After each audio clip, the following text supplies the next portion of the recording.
had this top cancer doctor in the country at the time. I don't know what his name is. But this is what he said on the radio. I heard this coming back from AC. He said, what I'm going to tell you now, he said, I'm going to hear it from the medical community when I get to the office on Monday. But anyway, 6 years ago, he says, I got cancer. I never once considered chemotherapy. He said, I went strictly 100% to the greens.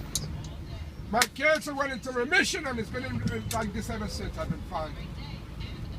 Wow. Now, I get a lot of doctors in my cabin. I ask a lot of people what they do for a living, just like I asked you. I ask a lot of people. And I know when I have a doctor because I'm taking them to a hospital or I'm picking them up from a hospital. Yeah. So if I've had 200 doctors in my cabin, I've asked them all if they would take chemotherapy. They are all except 2. Only 2 wavered and said maybe. Everyone else has said no. Everyone else had said no. Really? Wow. You are the exception, but maybe you.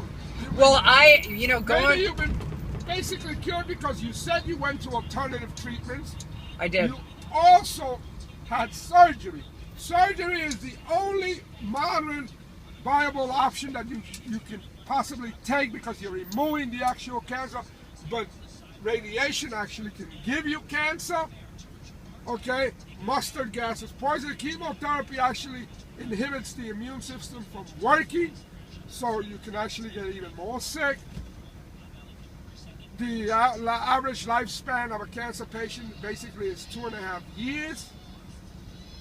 Yeah, wow, this is interesting perspective. Okay, so you are an exception, and you did 2 things. You had some surgery and alternative treatment, and that might be what saved your life more than anything.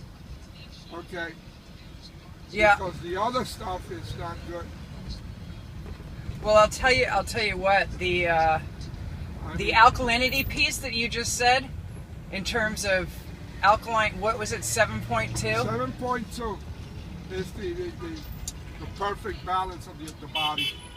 Okay, and you achieve that with green vegetables, with the enzymes in vegetables and fruits. You achieve it by staying away from the sweets. Okay, because sugar makes you acidic. Sugar is very acidic. Yeah. Okay? So that is one of the reasons why they have high fructose corn syrup in our Yeah. all the products to get us sick. Yeah. It's all a conspiracy. People don't realize this. The average cancer patient is spending $50,000 on treatment. That's a $500 billion industry a year, for God's sakes. That's amazing. And people are paying anyway to die because they're not really being cured. Now also look up this doctor's name, Dr. Royal Rife. Okay. Royal Rife. He cured cancer in the 1930s in Germany. I've actually heard of him and done a lot of research on him myself. Through his machine, through radio frequency through the radio frequency through the body. That's right, because everything is tuned to radio frequencies in the world. And I'll give you another analogy to that. Yeah. Does an opera star shatter a glass with her voice? If she hits a certain frequency with her voice, a certain pitch, she'll shatter a glass. Shatters the glass. There you go. There's the answer. Everything is tuned to that. Even that glass, she can break that glass. And even the biblical thing. Didn't they bring down the walls of Jericho? Singing. Chanting. Yeah. Yeah. You know. Yep. The walls of Jericho came tumbling down. There's something to this stuff. Yeah. Yeah. Okay. And he was curing cancer with his radio frequency. There's one doctor in New York, I think, who uses that. His name is Gonzalez. I've seen it on the internet. This one doctor is actually using the Dr. Royal Rife's method, machine, but with a more modern machine. Yeah. Okay. Yeah, I've used it myself. Based on his frequencies. Yep, I've done the frequency therapy myself afterwards. I did it for about a full year. See, that's probably what did it. That's probably what saved your life. Yeah. The chemotherapy probably wouldn't do shit for you. Well, it's the other thing that saved your life. Yeah, I got it. That's what saved your life. Yeah. All right. See, that's what I'm saying. Chemotherapy probably. Yeah. If you had not done these other things.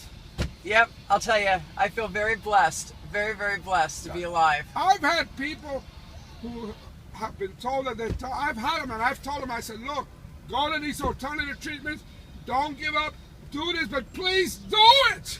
Yeah. You know, do it. I mean, maybe it's not a coincidence that you got in my cabin. I'm telling you this stuff. Just, Yeah, you know, exactly. Exactly. Yeah, I'll tell you.